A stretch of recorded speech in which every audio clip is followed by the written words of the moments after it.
Thank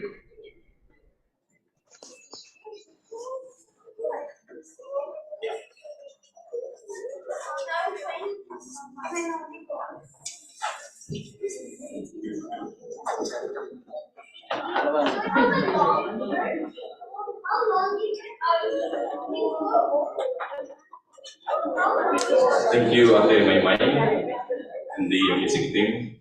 And good morning po, mga kapatid. Before we start, so let's just pray for the okay, so let us pray for these beautiful kids. Lord, we thank you for these children.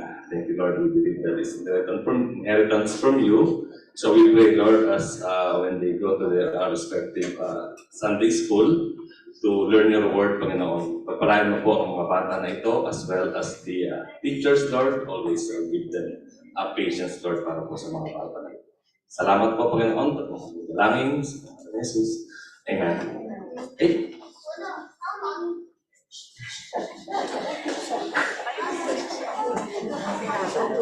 Okay, good morning po mga kapatid. Good morning.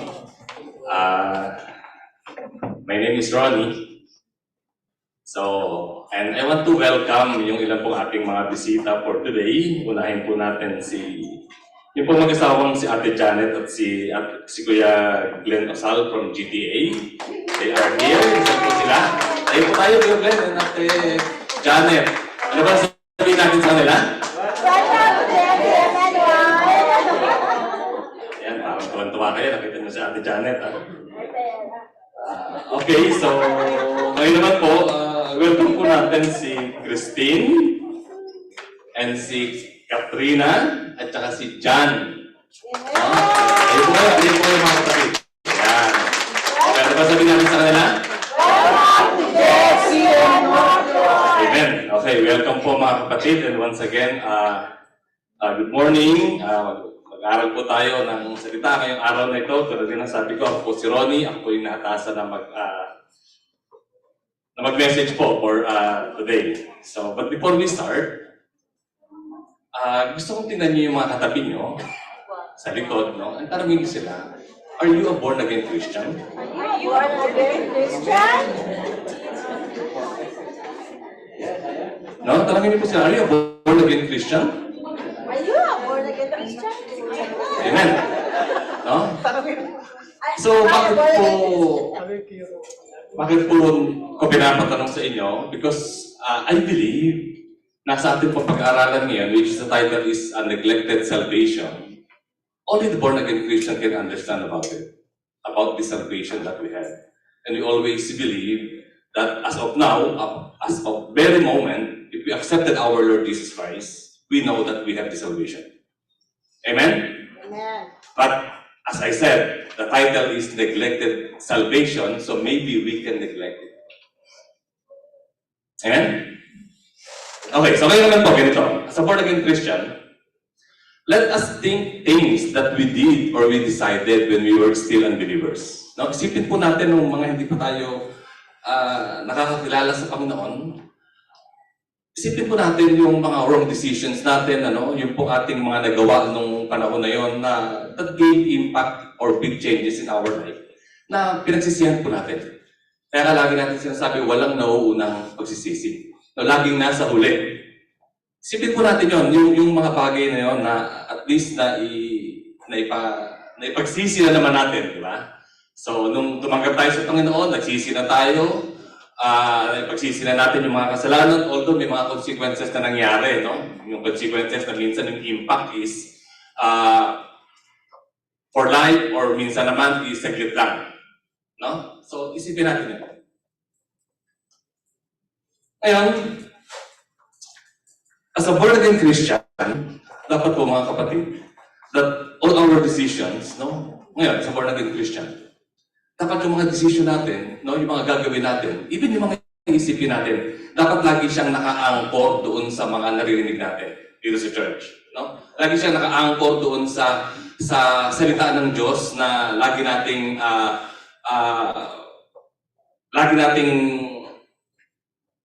lagi tayong nakatuon doon. No? Yun yung ibig sabihin. Na dapat lahat ng mga gagawin natin, dapat kasama lagi ang Panginoon. Bakit? Para to the end, wala tayong pagsisisihan. Dahil if we are in Christ, wala tayong pagsisisihan up to the end. Amen?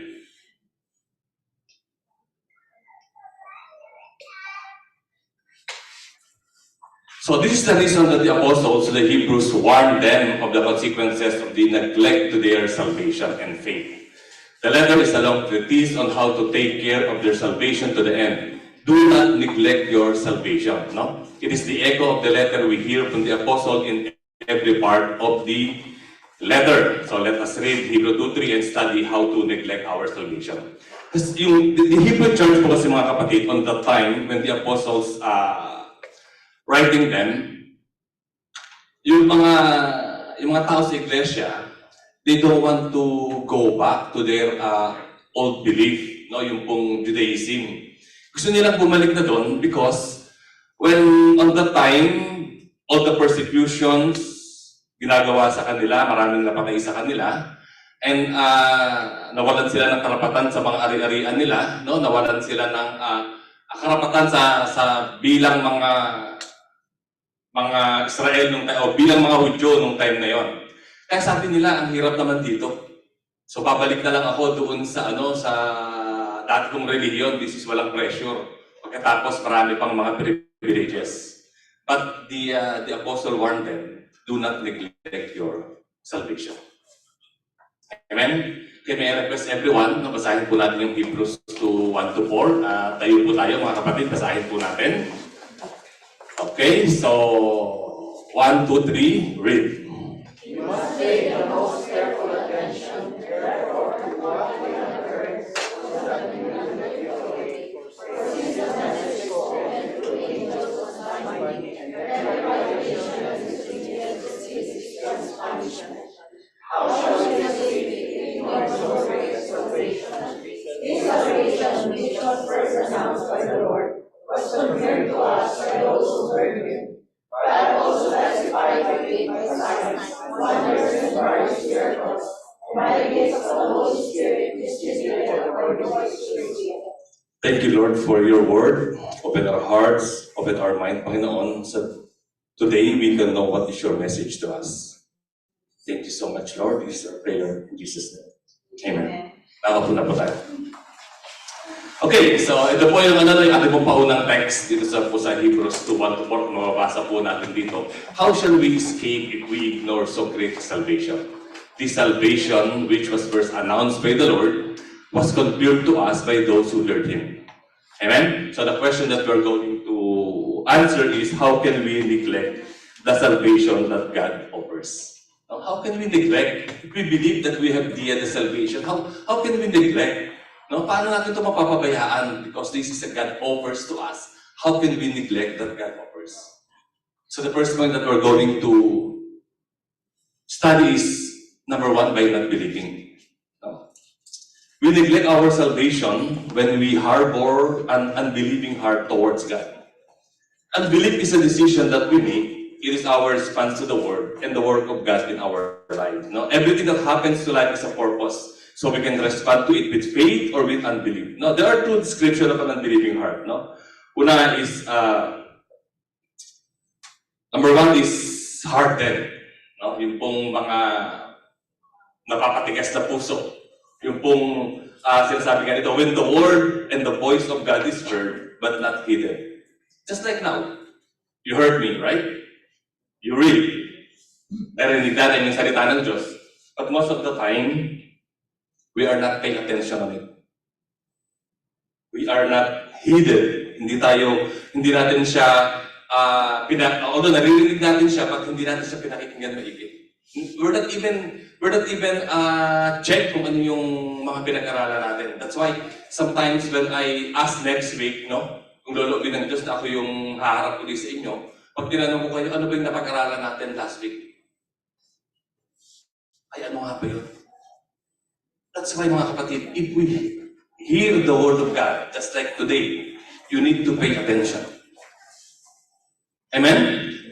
And the second one is inconsistent. No? Yung inconsistency po natin. So when we do not hold fast to our faith until the end.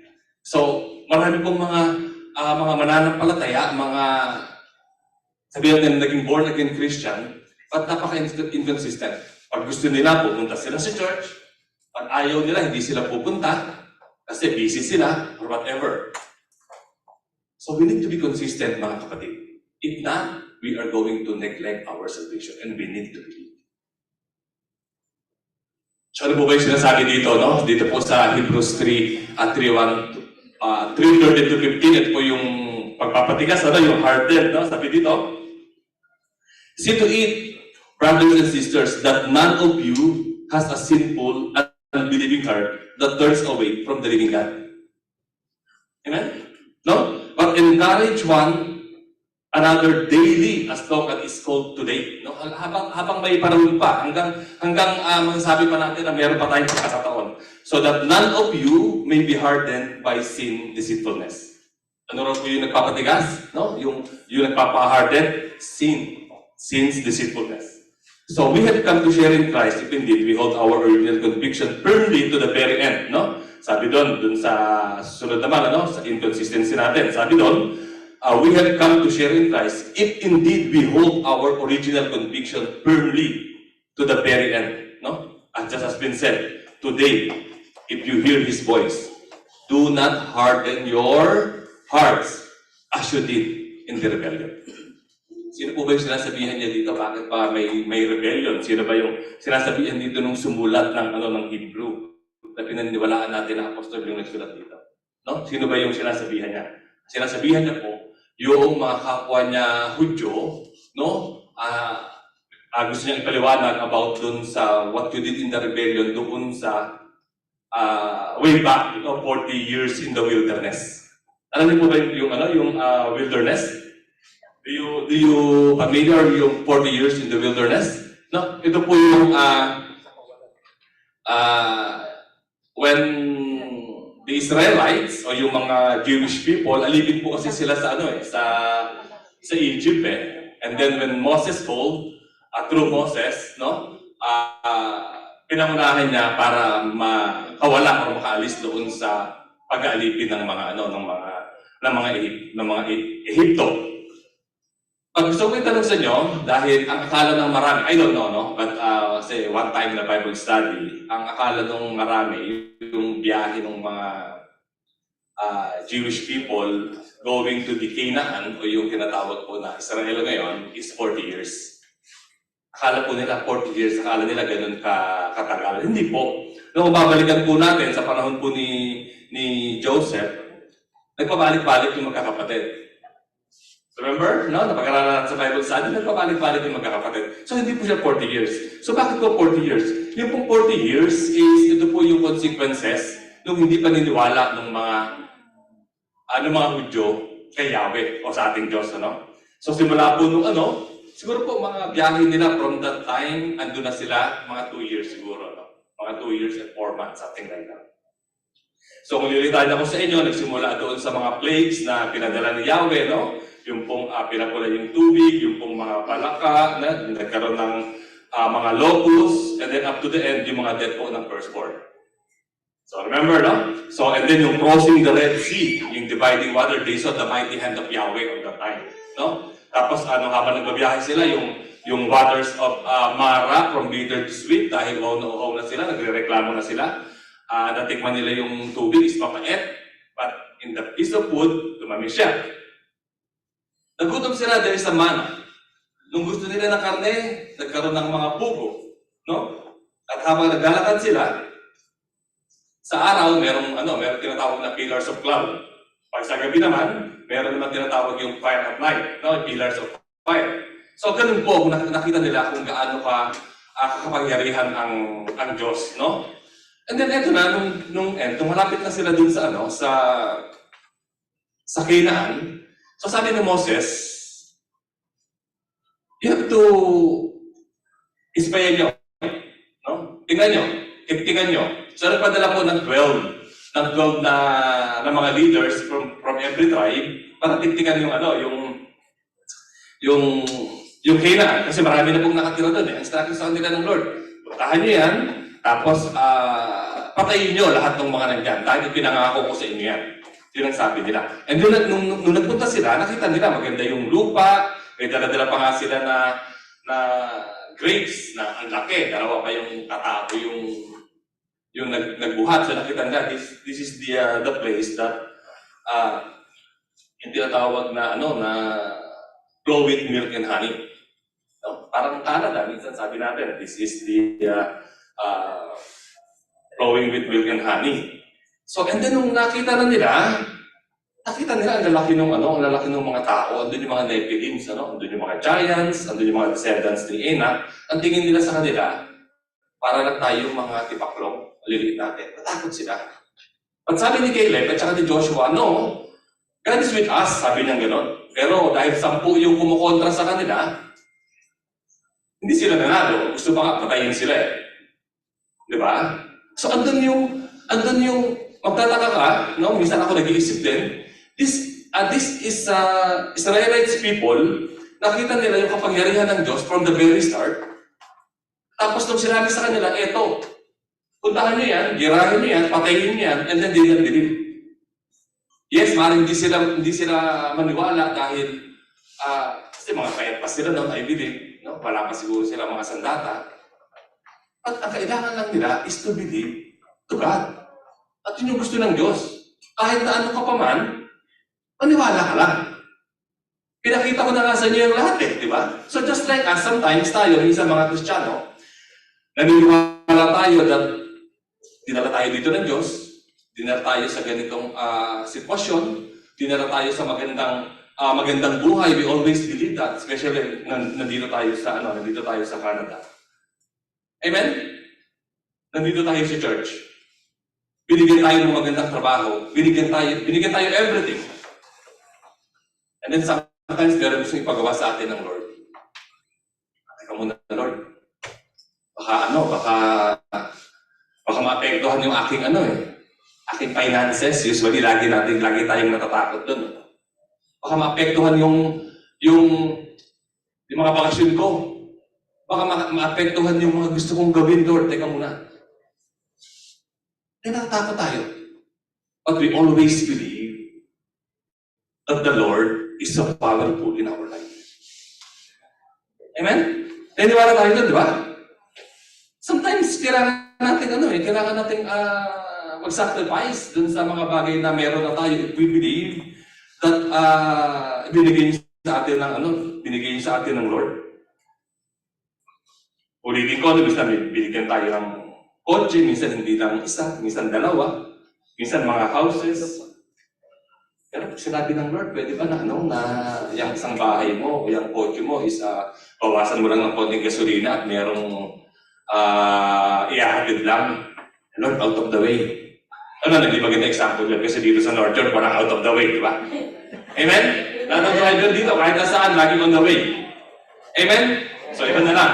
So, sometimes, minsan, na may mga bagay na sinasabi sa atin ng Lord na bawasan mo naman yan, ibigay mo naman yan sa akin, i-sacrifice mo naman yan.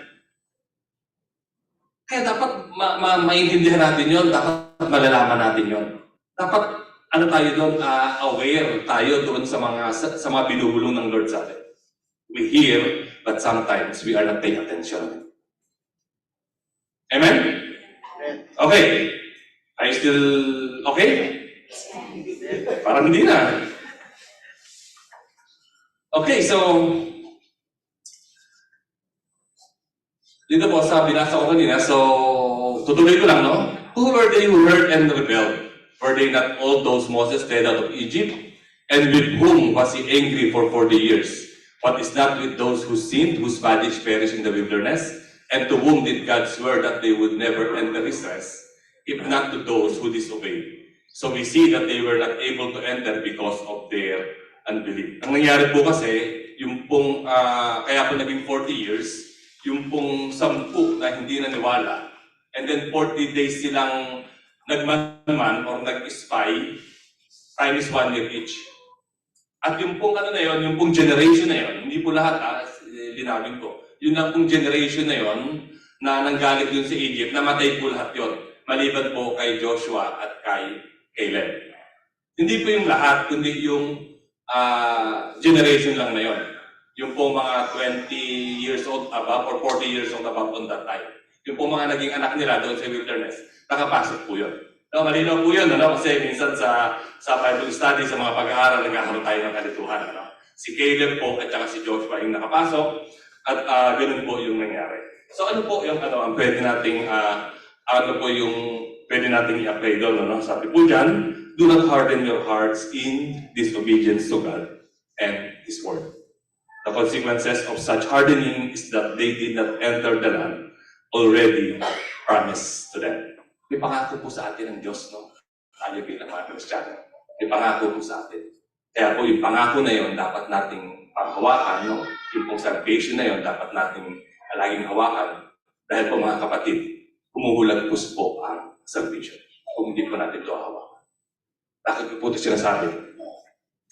Meron po kasing mga sekta ng religion, yung paniniwala nila, once you accepted our Lord Jesus Christ, whatever happens, ligtas ka na. Meron pong gano'n. Kaya mag-iingat po tayo. So it's a big baloney, sabi nga nung mga religion. No? It's a big baloney. Isipin niyo po mga kapatid, kung halimbawa tumanggap tayo sa Panginoong Jesus. And then, yes, ligtas po tayo tumanggap. And kahit anong gawin natin, ligtas pa rin tayo. Hindi po. Kasi kung gano'n lang gano'n lang ating paniniwala, kung na tayo magsama-sama dito, ligtas lang pa naman tayong lahat Kung yun lang yung purpose natin Tutulog na lang tayo, mamasyal na lang tayo and everything. But we are here to study the Word of God, to learn more. No? At hindi gusto ng Diyos, na lagi mo sinasabi, na lagi lang tayo dyan sa isang sulok, no? Lagi lang tayong nakaupo. We need to learn more the Word of God. That's why I always encourage everyone, dun sa mga wala pang Bible study, to join the Bible study. Amen? Lalo na yung mga joint PS. Just like yesterday, yung mga joint PS. Yung mga masasarap na pagkain, no? So, join po kayo mga kapatid. Yung sa mga wala pa. Okay? So, So, yun po yung how can we neglect the salvation that God offers? Second point is by not growing. No? By not growing, lagi nating nakikita to Lagi natin itong napapansin, especially po dun sa mga kapatiran natin na matagal na, nakikita rin by not growing. But let us check. Ano po ba yung sinasabi dito? So we neglect our salvation when we remain as we are babies. No? Ready go. We neglect our salvation when we remain as we are, babies. Instead of moving on and moving up in our faith, this is what happened to the Hebrew Christians who were in the first generation of converts to the gospel. Alam niyo po itong Hebrew church, I believe. Dito po, in my belief, na nagsimula po ito doon po sa Acts 2:17, nung nangaral po si Pedro at si John, at meron pong lumapit sa kanila, mga 3,000 po yun na ano po yung gagawin namin? Dahil na pure yung puso nila Sabi nila, sabi nila, magpabautismo kayo, magsisi kayo sa inyong mga kasalanan. Sabi nila. I believe doon po nagsimula yung Hebrew church. And then after maybe 60 years, ito na po yung kalagayan nila. No? Kaya sabi, the apostle was shocked, The apostle was shocked to find that they had not grown in their faith despite the many years since they found their salvation in Christ. Nagkulat yung apostol yung nagsulat, Na ang tagal na nilang magkakasama, ang tagal na nilang Kristiyano, but they had not grown in their faith and maybe in their knowledge. Ito po yung paniniwala ko. So he encouraged to grow through the following. Ito po yung tingnan po natin. Sabi ko dito, Number 1 is, sabi mo natin, practice righteousness. Practice righteousness, Our decision and obedience is sharpened by constant practice. No, we are not to judge the end of our obedience to Christ. That is settled already, Obedience brings life and blessing. Disobedience brings death and curse into our lives. Kaya po ang kailangan lagi yung pagsunod Kailangan lagi yung obedience. Whatever na ginagawa natin, kailangan dapat lagi andun yung pagsunod. Pagsunod sa magulang. Importante po yun. Kasi hindi tayo dadali ng magulang natin sa hindi tama o sa kasamaan. Hindi. Di ba? Pagsunod sa sinasabi ng Diyos. Pagsunod sa lahat ng ating mga naririnig dito. We need to obey, mga kapatid. We need to obey. Dahil sabi nga dito, obedience brings life and blessing. Disobedience brings death and curse into our lives. And then number 2, press on towards maturity. Growth is a decision we make, no? When we want to grow, we will grow even in the most difficult circumstances. When we decide to remain as we are, it will not make a difference whatever the environment, the church, and preaching is. Kahit kung ayaw po nating mag-grow, decision po natin yun eh. Di ba? We grow by obeying the Lord in whatever circumstances we find ourselves in. Kahit na gaano pa kahirap magpunta sa church, kahit pa nag-yelo pa siya, kahit na ang lamig-lamig, kahit na babiyahe ka at walang susundo sa'yo, if you want to go to the church, you can go to the church. Amen? Hindi yun eh. Ginagawang excuses, ay kasi ganito, kasi malamig, kasi walang susundo sa akin. No, it's just like excuses. Sasabihin niyo sa akin yan is excuses. Kasi laging may paraan. Kaya nga, andito tayo magkakapatid eh. Kung halimbawa talagang hirap pa makapunta, you can call. Kuya, pasundo naman, baka pwede, kasi ganito, kasi ganito. And mga kapatid is always do that. Is always willing to do that. More than willing to do that. Amen? That's why I always acknowledge yung goodness ng Lord, especially dito sa North York. Una is yung sasakyan is na lang, dalawa lang. At ngayon, lahat driver na at meron pang mga drivers to come. Amen? Amen. And that's why, bilang mga driver, kailangan laging open yung puso natin doon sa paghatid. Kaya hindi ko example kanina, lagi kasi tayong on the way. Walang out of the way. Amen? No? So if we want to go to the church, if we want to go to the Bible study, lagi mo may paraan. Kung gusto natin mag-grow by faith and by knowledge, lagi may paraan. Amen? Okay, so isa-isa po natin yan. So dito po sa Hebrews 5:11-4, how much you say about this? Sabi ka na. But it's hard to make it clear to you because you'll no longer try to understand. Kasi po, tinuturuan sila ng apostol uli, nung time na yon, pinag-usapan nila ang Panginoong Jesucristo, si Melchizedek, pero sabi niya doon, we have much to say about this, but it is hard to make it clear to you because, sabi doon, you no longer try to understand. In fact, by this time, you ought to be teachers. Dapat mga teacher na kayo ngayon. Dapat kayo na yung nandito. Siguro sabi ng apostol, dapat kayo na yung nagtuturo. But you need someone to teach you the elementary truth of God's Word all over again. You need milk, not solid food. Anyone who lives on milk, being still an infant, is not acquainted with the teaching about righteousness. But solid food is for the mature, who by constant use have trained themselves to distinguish good from evil. And babies po did not know good and bad, but they will learn it. Jacopo is a baby. But now he learned how to walk. Amen? Lalakad na si Jacopo eh. Then, milk siya, pero I believe, kumakain na din siya ng konti-konting solid food. Tama ako, Darlene? Kaya tayo, kung halimbawa tayo matagal na tayong Kristiyano, at puro gatas pa rin yung iniinom natin, yung pinag-aaralan natin, paano tayo mag-grow? Paano man lang tayo lalakad? Kasi sabi dito, solid food is for the mature, who by constant use have trained themselves to distinguish good from evil. Pag tayo matagal na Kristiyano at ang kinakain natin, yung pinag-aaralan natin is all meat, madali natin ma-distinguish yung mga good and evil. Tayo bilang mga Kristiyano, alam natin yan. Unang tingin pa lang natin, unang kita pa lang natin, ma-encounter natin, alam natin kung tama o mali. Ito sa amen na that? Huwag natin sabihin na, ay, ganun pala siya, or ay, ganito pala yan. No, hindi, you know it. Alam natin yun. Bilang tao, bilang Kristiyano, we know it. Umpisa pa lang, nakikita pa lang natin yung mangyayari, yung gagawin natin, yung pagdidesisyon na natin, if you are a Christian, you know it already at the very start. Kaya kung alam mo, kung lalayo siya, Tulad sabi ko kanina, kung magdidesisyon ka, alam mo na hindi mo siya papatulan, alam mo kung papatulan mo siya, alam mo kung magde-decide ka ng yes or magde-decide ka ng no. You know it as a Christian. Pero if you are a baby Christian, I could say, although ayaw kong magito yung baby Christian, but if you are a baby, tulad ni Jacobo, kung pupunta lang siya dun sa apoy, hindi niya pa alam na mainit, papapasok siya. But after nun, alam niya na. But tayo Christian, alam natin. If you are a mature Christian, if you are not a baby, amen?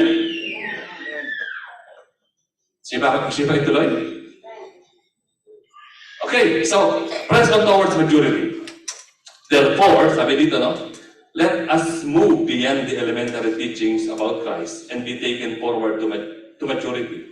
Not laying again the foundation of repentance from acts that lead to death, and to faith in God. Instruction about cleansing rites in laying of on hands, the resurrection of the dead, and eternal judgment. And God permitting, we will do so. No? Babies are accustomed to milk, so we have to teach them to other food. Milk is enough only through certain season of our growth as we grow physically. So that our demand to other nutrients for our bodies. If we remain on the baby diet, we remain weak and immature. That is why we remain sensitive to things and people. Our character flows are to remove confused and decisive, tempted, wanting to but not willing. Ulitin mo, balikan po natin ang konti. No? So, be a matured Christian, no? It's a decision from us. No? Just like what we are going to eat in a restaurant, no? Kung ano yung mga orderin natin or kung ano yung iluluto natin sa bahay. So if you want veggies, no? If you want junk food, if you want milk, no? If you want pork or fruits, no? That's a decision po natin. Kaya sabi dito nung apostol, yung mga elementary teaching, I could say elementary teaching, no? Yung pong repentance, yung mga pagtuturo, no? But pinag-aaralan tayo naman po natin yan, especially doon po sa mga bagong nakakakilala o mga bagong Kristiyano. Ang sinasabi po dito ng apostol, yung repentance, baptism, resurrection, eternal judgment, all of them are basic. Mga elementary teaching po yun, no? At dapat po tayo bilang mga Kristiyano, we need to know it by heart. Mamaya po sa reporting, may sabihin ako about it. We need to know it by heart, no? Doon sa mga Kristiyano na 5 years, 10 years, 15 years, 20 years, dapat yung mga ganong katuruan, dapat we know it by heart. Alam na natin yun, ano? So alam na natin yung mga bagay, ano na yung mga dapat natin pinag-aralan ngayon. Dapat napag-aralan natin about last days. Dapat pag sinabi kong Yahweh 1, alam nyo na yun. Pag Yahweh 2, alam nyo na yun. Pag sinabi kong rulers, principalities, powers, no? Elohim, sons of God, and many more. Dapat alam nyo na yun. Amen?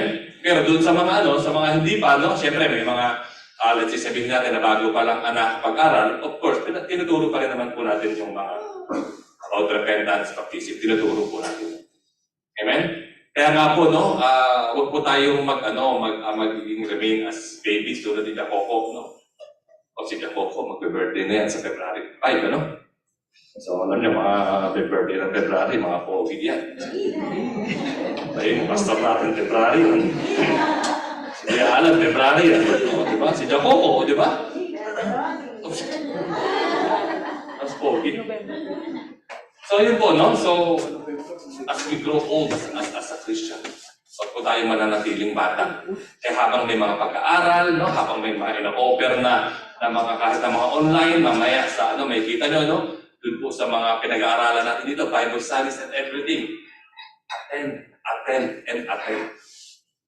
Dahil po, lalalim po ang ating pananampalataya as we hear and hear the Word of God. Amen? Amen. Okay.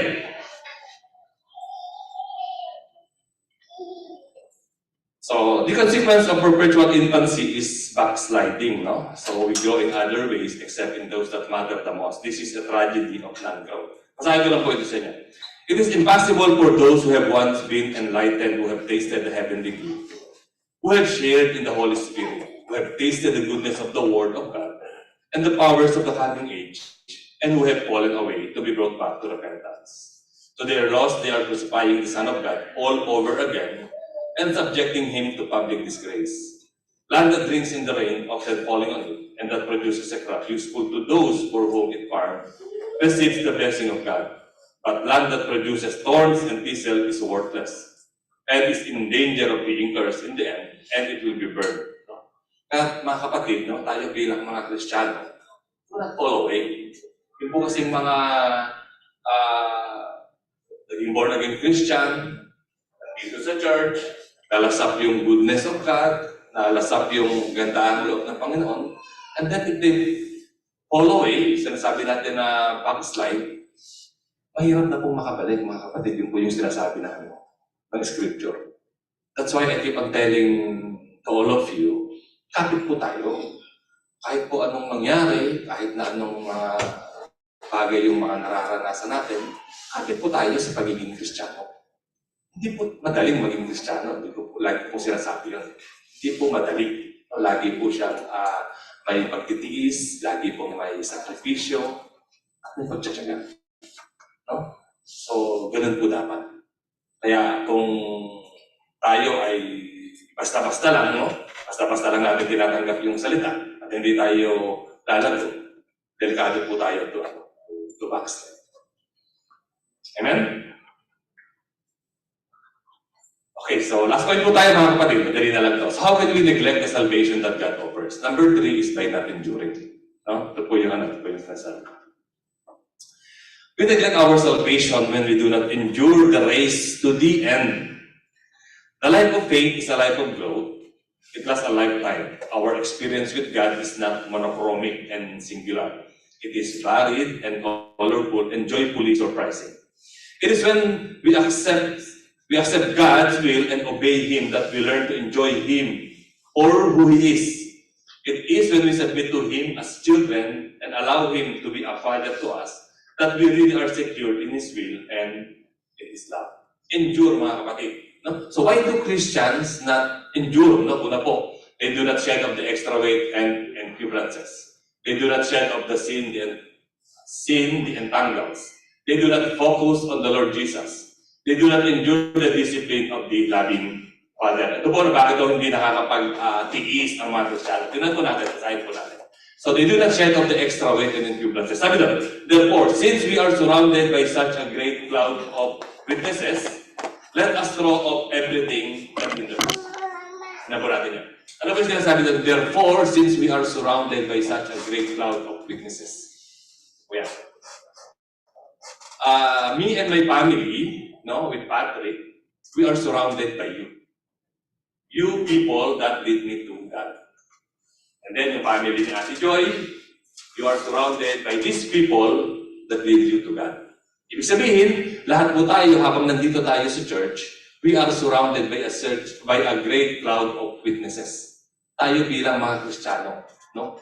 Nagpapalakasan tayo, magkakasama tayo dito. We are surrounded by Christian, by good people, as long as we are here in the church. Amen?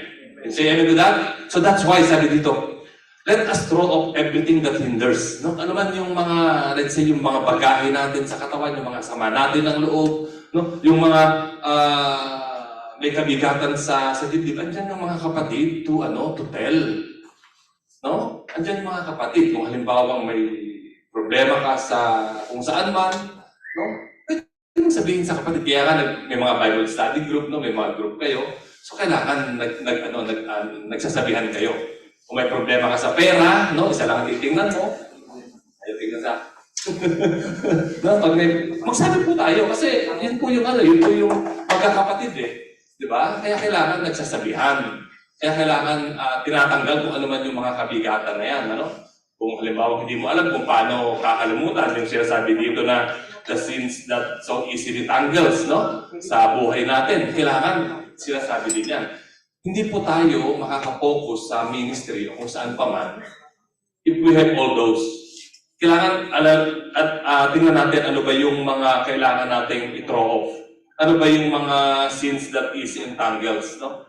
Kasi po, pag may nakapulupot po sa ating kasalanan, how can we move on?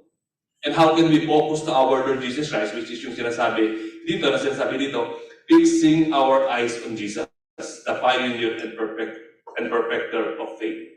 hindi po tayo makaka-focus sa Panginoong Yesus. Kung meron tayong mga mabibigat na dalahin, kung meron tayong mga kasalanan na hindi natin malimut-limutan o hindi man natin maitaas sa Panginoong Yesus. We need to do that, mga kapatid. Bakit kailangan natin gawin yan? To focus our eyes, to fix our eyes to our Lord Jesus, the pioneer and perfecter of our faith. Hindi po natin magagawa yan kung patuloy tayong namumuhay ng magkabila. No? Patuloy tayong mamumuhay o mamamangka sa dalawang ilog bilang mga Kristiyano. Hindi po natin magagawa yan. Kaya kailangan tanggalin ang lahat ng dapat tanggalin, kalimutan ang dapat kalimutan, ipagsisi ang mga kasalanan, and fix our eyes to our Lord Jesus. Amen? Amen. Okay. So, diba? Meron pa siya.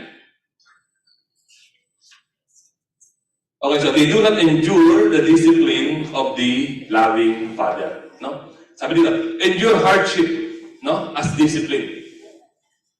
Kailangan alam po natin yan, ha? Alam po natin pag tayo dinidisiplina ng Lord. At alam po natin dapat kung tayo ay pinaparusahan ng Lord. Do you, gusto yung paliwanag to, no? Kasi po tayo minsan mga Kristiyano, lagi tayong sinusubukan ng Lord. Lord, bakit na lang ganito yung lagi nangyayari sa akin? Lagi ako sinusubukan. Lagi ang hirap ng buhay. Everything. No? Lord, sinusubukan mo ko. Lagi mo akong sinusubukan. At tingnan po natin mga kapatid. Baka mamaya, sa sinasabi ko kanina, meron kayong mga kasalanan na lagi niyong ginagawa na hindi niyo makalimut-limutan pagkatapos sinasabi niyo is sinusubo kayo. Hindi po, pinaparusahan kayo. So we need to makilala natin kung ano yung pagsubok at ano yung parusa. At yung pong pagsubok, mga kapatid, hindi po yan laging yung negative. Gusto ko ipaliwanag ito. Akala natin, minsan nagkaroon tayo ng magandang trabaho, nagkaroon tayo ng magandang buhay. Pagkatapos, yung trabaho na yun, o yung klase ng buhay na yun, kung alam yung ginagawa natin, lumalayo tayo sa Lord because of that job or that business na alam natin and we acknowledge that God provided to us. Di ba alam? Pero yung trabaho na yun ay nagpapalayo nga sa atin sa Lord. Wala na tayong oras. That is the testing of the Lord to us. Na tinatesting tayo ng Lord kung paano natin siya i-manage. Paano natin siya i-manage? Pag sinabi ng Lord, bigyan mo ko ng konting oras mo on that business. If we decided to, and we decided not. So yun yung pagsubok sa atin. No? So gusto ko lang pong ipauna yun, yung pagpapaliwanag na yun. Dahil hindi po lahat ng pagsubok na akala natin is laging negative o laging masakit. Minsan po pinagpapala tayo, pero sinusubok tayo. Kailangan alam din natin yun. Na kailangan makilala din natin yun yung mga pagsubok na yun. At dito po, sa sinasabi dito, no? God is treating you as His children. For what children are not disciplined by their father. If you are not disciplined and everyone undergoes discipline, then you are not legitimate, not true sons and daughters at all. Maring ampong ka. Pag ang lahat is, alam mo na nasusubok, alam mo na lahat ay pinatatatag doon sa kanilang mga pananampalataya, pagkatapos ikaw ay wala lang, no? Kailangan tingnan mo din yan, baka mamaya ampong ka. No? Moreover, we have all had human fathers who disciplined us and we respected them from it. How much more should we submit to the Father of Spirits and live? Siguro po napalo tayo ng mga tatay natin, ng mga nanay natin. No? Napalo tayo. Dito, huwag kayong mamamalo. Kasi bawal mamalo dito. Pero sa Pilipinas, mga napalo tayo. And then, alam natin, kaya tayo napalo, may kasalanan tayo. Tama? Hindi naman tayo basta papaluin ng tatay natin kung wala tayong kasalanan. Diba? At alam natin yun. Once na meron niya akong gusto ikwento, kaya lang parang ayoko ikwento. Sabi dito, no? So they disciplined us for a little while as they thought best, but God disciplined us for our good, in order that we may share in His holiness. Pag tayo dinidisiplin, mas lalo tayong tinuturuan. Pag tayo napalo ng tatay natin, ng ating mga human father, hindi na natin gagawin kasi alam natin na magagalit yung tatay natin. So same thing with the Lord, na dinidisiplin tayo dahil alam natin na gumagawa tayo ng pagkakamali, dapat hindi na natin gagawin yun. Dahil pag ginawa pa natin yun, pabalik-balik lang yung sinasabi natin na discipline, pero parusa na pala. Amen? And then sabi nito, no, discipline seems pleasant at the time, but painful. Later on, however, it produces a harvest of righteousness and peace for those who have been trained by it. Amen? Okay, tapos na po tayo mga kapatid. Yan na po yun, 3 points na po tayo. O, sige po, i-review po natin. Ano? So how can we neglect the salvation that God offers? Number 1, sabi-sabi po tayo. By not believing, by not growing, And number 3, by not enduring. So, conclude po natin ito mga kapatid.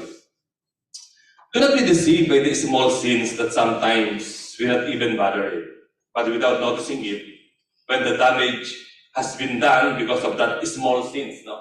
And di ko po ako sinasabi na meron talagang small sins. Kundi sin is a sin, no? Either big or small. But sinasabi po dito, sometimes merong mga kasalanan na nineneglect natin. Dahil alam natin parang kapraso lang o konti lang.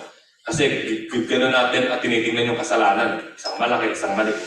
So, let's do this na sinasabi ko, that small sins na becomes aware of the consequences of the neglect. Yung pong mga maliliit na kasalanan na pag yung nagsasama-sama na siya, na para bang anay, no? Yung anay minsan nasa kisame, hindi natin nakikita, pero unti-unti kinakain yung bubungan natin, ng bahay natin. And after nun, pag malaking-malaki na yung damage, bumabagsak na siya. Andun na yung consequences, but hindi natin alam. So same thing is what I'm saying here, di ba? Na yung mga small sins na ginagawa natin, pinapabayaan lang natin, pero nagkakaroon ng big impact sa buhay natin. No?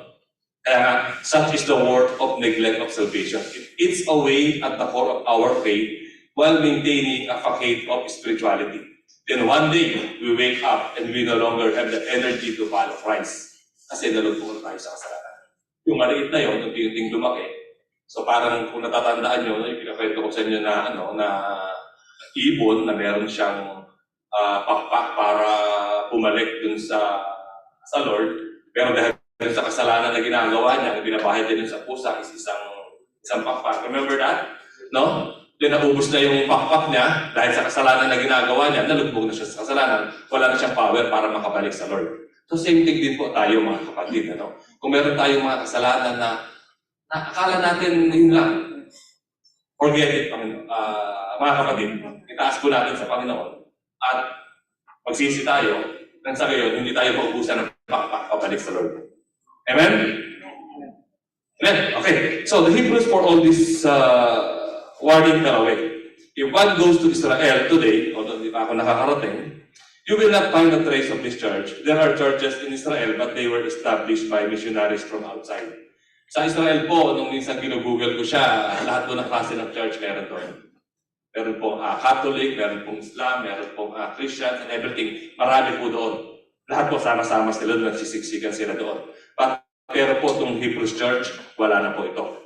So, this church itself was long gone evidence of the neglect that continued in the consequence they reap. Let us neglect our salvation. Let us keep on believing, keep on growing, keep on enduring until the end. Sabihin po natin, until the end. until the end. Amen. Salamat po mga kapatid. Muli, magandang umaga. Pagpalain po tayo.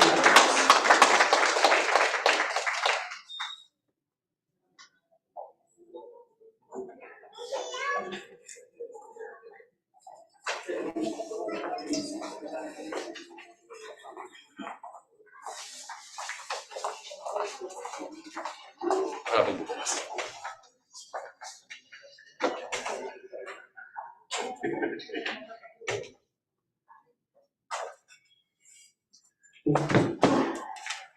Isang magandang umaga po muli sa ating lahat.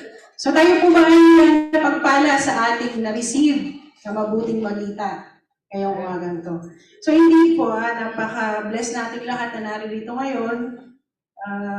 Hindi po lahat nabibigyan ng itong pagkakataon to hear the message of the Lord and how we can keep or preserve our salvation.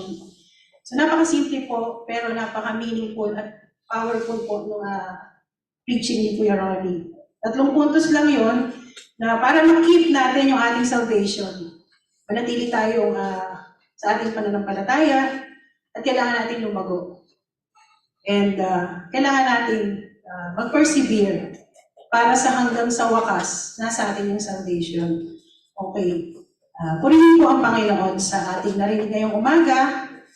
At tayo po ngayon ay dadako na sa ating offertory scripture, sa ating tithes and offering. At ito po ay matatagpuan natin sa Deuteronomy chapter 16, 16 to 17. Sabay-sabay po natin basahin. 1, 2, 3. 3 times a year, all your men must appear before the Lord your God at the place He will choose, at the festival of unleavened bread, the festival of the weeks, and the festival of tabernacles. No one should appear before the Lord empty-handed. Each of you must bring a gift in proportion to the way the Lord your God has blessed you. Praise be the Lord. Okay, so, bibigyan ko lang po kayo ng a short overview about the book of Deuteronomy. So maybe most of us, familiar tayo doon sa libro ng Deuteronomy. But maybe some of us, baka first time natin itong narinig. So, ang book of Deuteronomy po ay sinulat po ni Moses and ni Joshua. It's a second law or restatement of the law of God. Had given 40 years previously on the Mount Sinai. Yung pong binanggit din ni Elder Ronnie. Nung nandun sila sa wilderness, and then yung eksena po, para ma-picture out natin kung ano ba yung eksena ng panahon na yon. So within those 40 years na yon, nagbigay ang Panginoon, our God, the Father, through Moses. So, and sino po ba yung kausap niya ngayon at this particular verse, sa Deuteronomy 16 to 17. So yung binanggit din po ni Elder Ronnie, yung new generation ng mga Israelites. Because yung old generation, lahat na po sila nangamatay doon sa ilang. Why? Because of their stubbornness, hardened their hearts. So ngayon, bakit inuulit to ni Moises? Dahil madali po kasing makalimot ang mga Israelites. Maybe tayo rin. Madali tayo makalimot, ibahan lang natin, mayroon tayong mag-move on. Diba, millennials? So gano'n, madali tayong makalimot.